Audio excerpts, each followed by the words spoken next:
Rodrigo, Bailey, Cucurella, Tony, Mason Mount. Gross.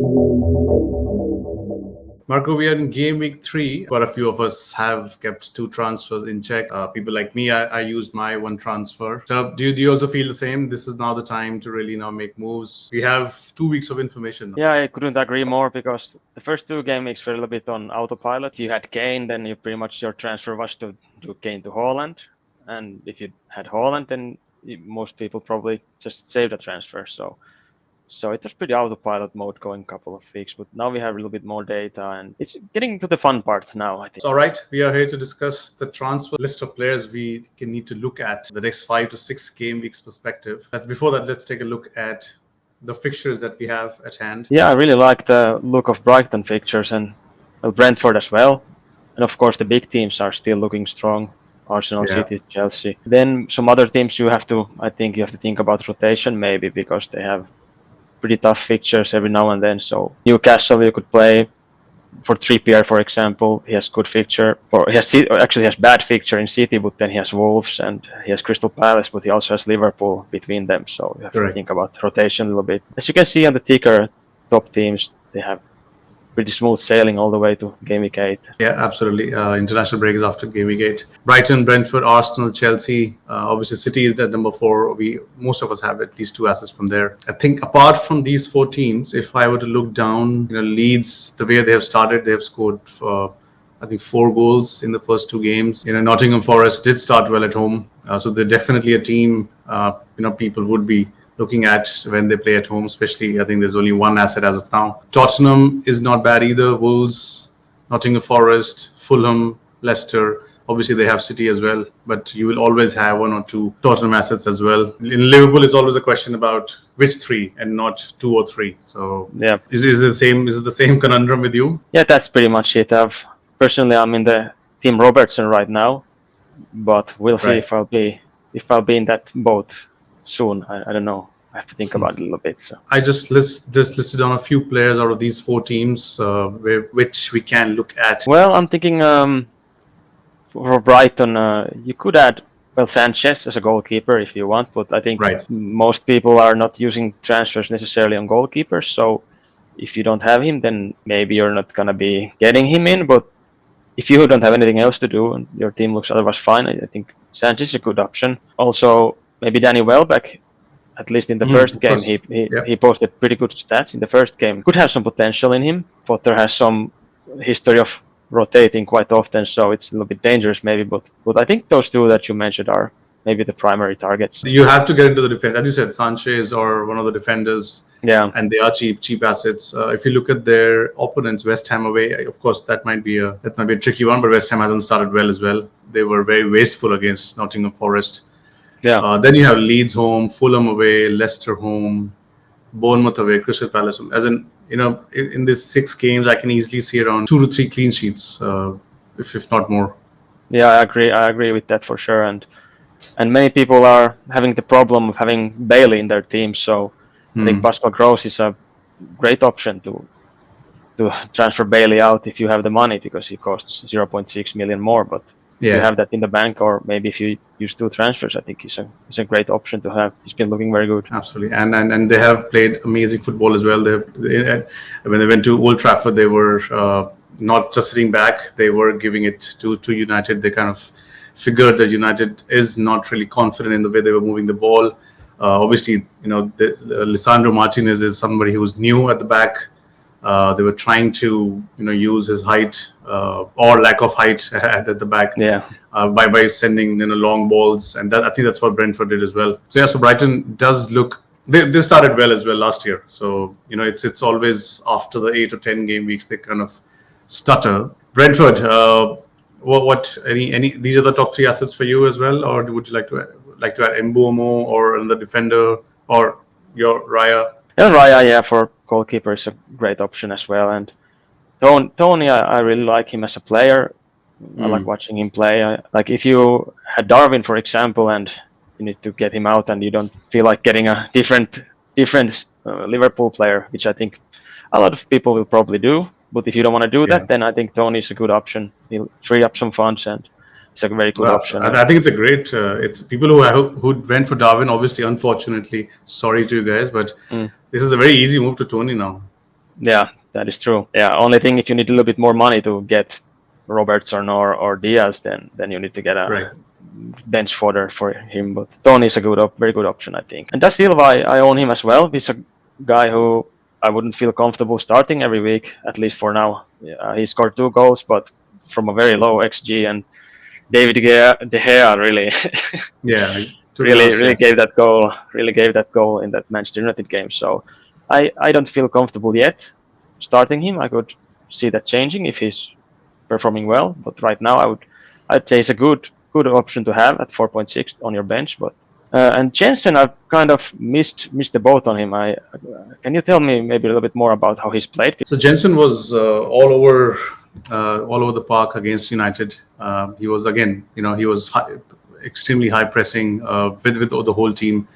He was timing his pressing absolutely amazingly well. He scored 2 goals. He was there at the right moment at the right time. Maybe just one game against United that they played. That maybe I don't know whether it was how bad United was, but I still think Brentford had done their homework pretty well. They were pressing as a team. I think apart from the goalkeeper and the 2 defenders at the back, 7 or 8 people were pressing at the same time, absolutely. But they were timing it to perfection. And Jensen was right there. He was the one who kind of pressed. Obviously, De Gea, again, in the second pass, in the second goal, he was kind of, you can say he was a culprit there as well.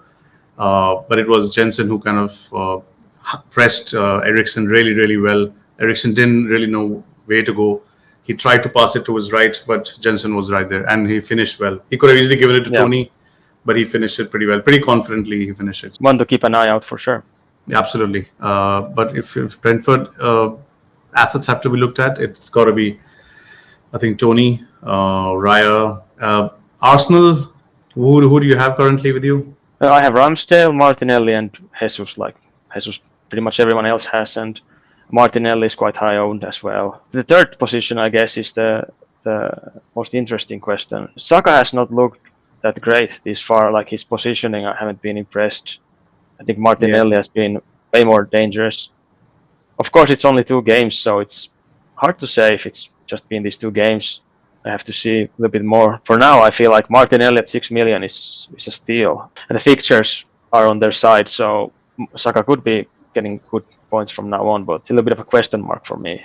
Any defender for Arsenal if somebody does not have Ramsdale? Well, I think both Zinchenko and Gabriel are good options for sure. I don't know what's going to happen with Zinchenko when Tierney is 100% fit. Do you think he is fit actually? Yeah.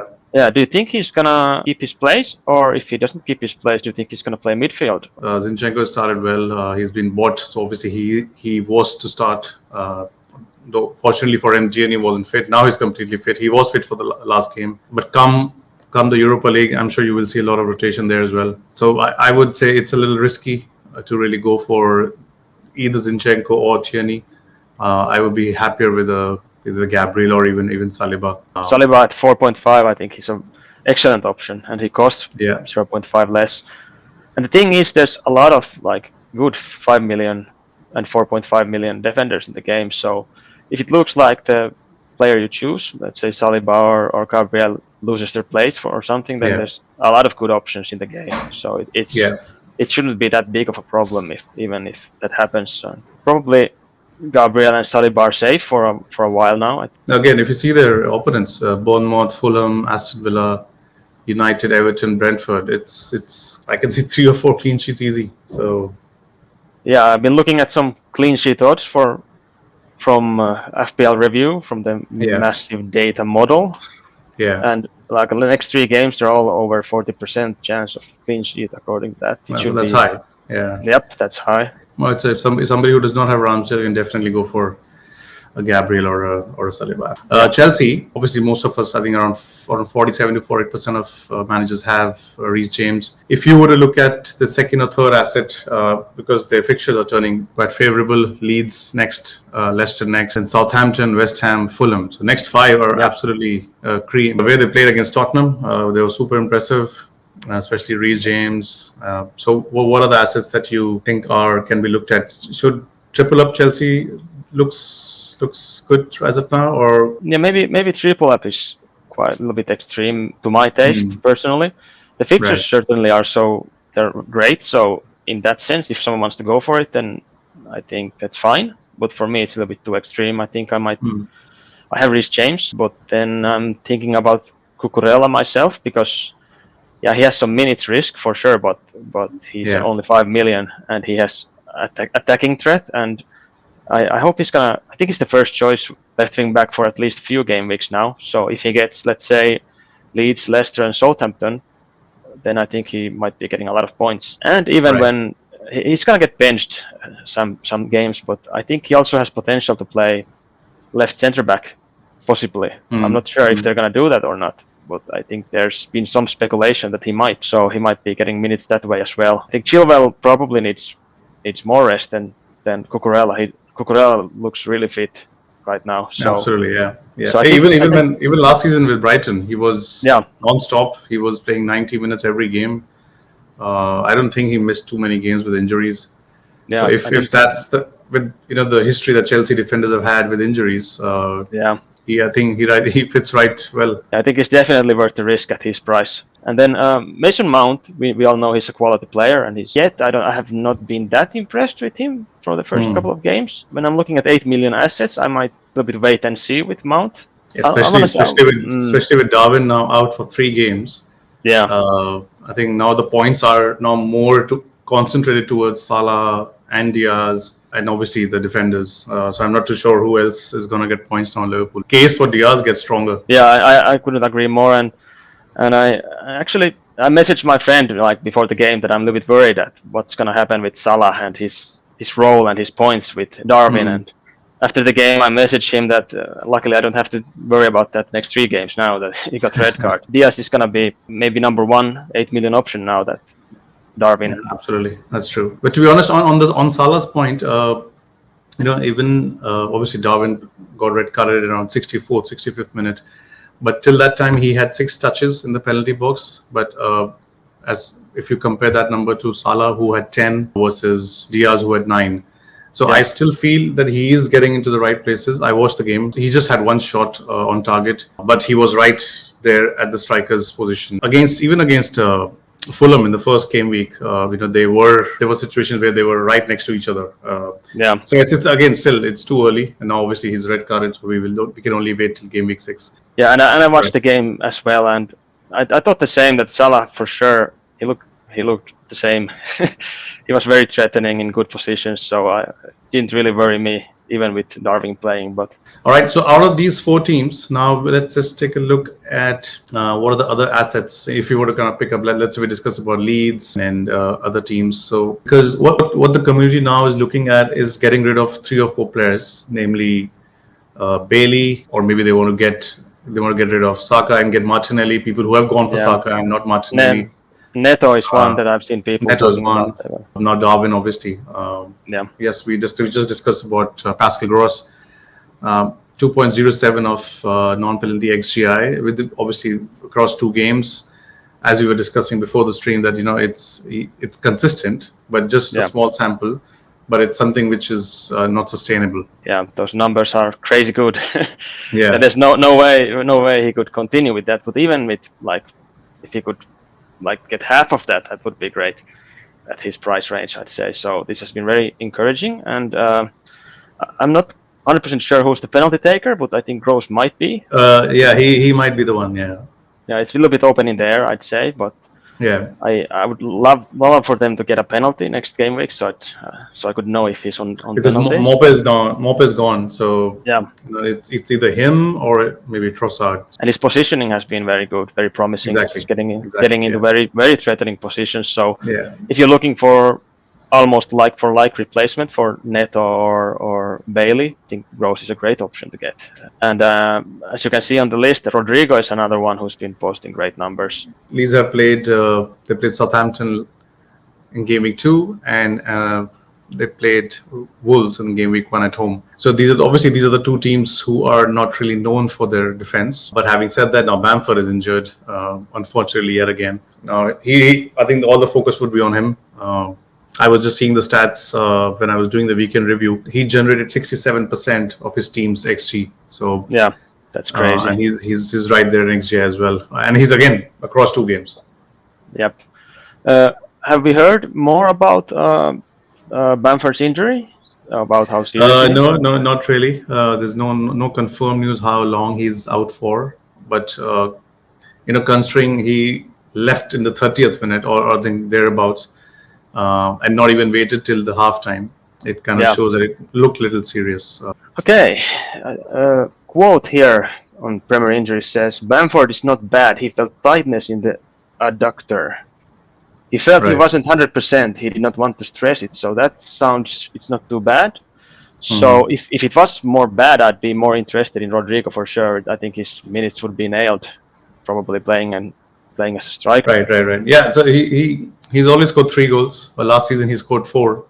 So again, these numbers are good, impressive. They can continue, but as of now, look unsustainable to me. As you pointed out, if Bamford's injury is not bad, good hint that Rodrigo might not be in the same advanced positions that he took against Southampton. The thing is that they have Chelsea next, so I would like to wait and see a little bit. True. Yeah. And you're right. I agree. No hurry to get him in.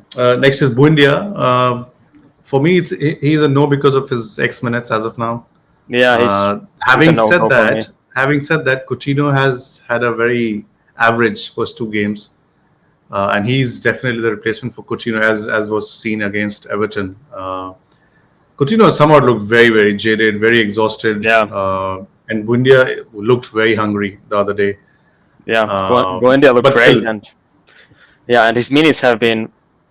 I'm not sure how many minutes he's played, but I believe he's come from the bench.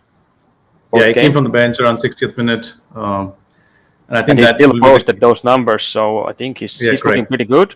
And like you said, we have to consider it was Everton also, so they were playing Everton. So for me, he's a no-go right now. Yeah, but it's a no-go also for his fixtures. They're about to turn pretty bad. Yeah. So obviously James Rees is fine. Welbeck, with the name that you had mentioned, 6.5 striker. One, either you can go here or you can go to Tony. People who have Darwin. I don't think anybody who has Haaland, Jesus, and a third 4.5 striker is very difficult to get to 7. Tony is 7, if I'm not wrong. I think it's 7.5. Yeah, so it's difficult to get from 4.5 to 7.5. Yeah. But still 6.5 is reachable. It's always been him. The case has always been his injuries. Yeah. So that's the only issue. What do you think about Mitrovic? Do you think he's a no-go with those fixtures, or do you think he's an option as well? His fixtures. See, Brentford at home. There's 2 good games and 3 pretty bad games. So out of the next 6, 3 are good. I think Brighton colours should not be blue. I think Brighton is a really, really, really solid side. And also, I think Newcastle.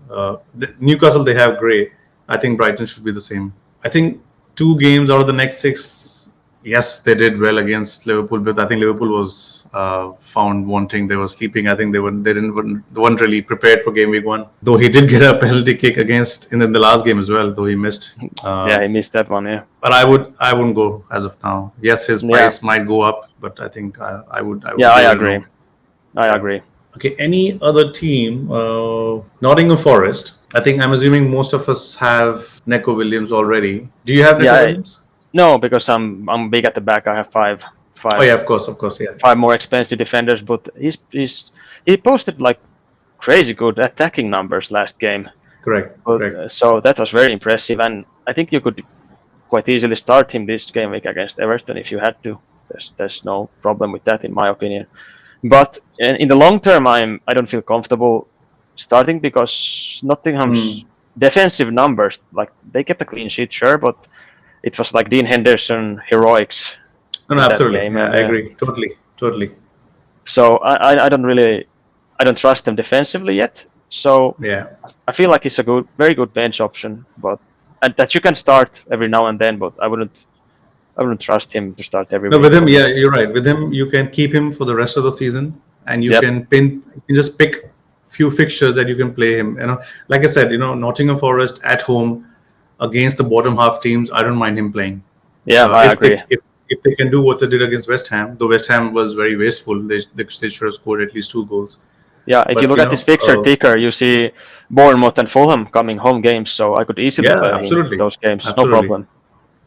And I think the promoted teams look out for playing the other promoted teams in order to at least get the points from them. So I think these will be good games. For you as 5 at the back, I think you can get him around your first wild card. I'll be looking at him for sure at that point.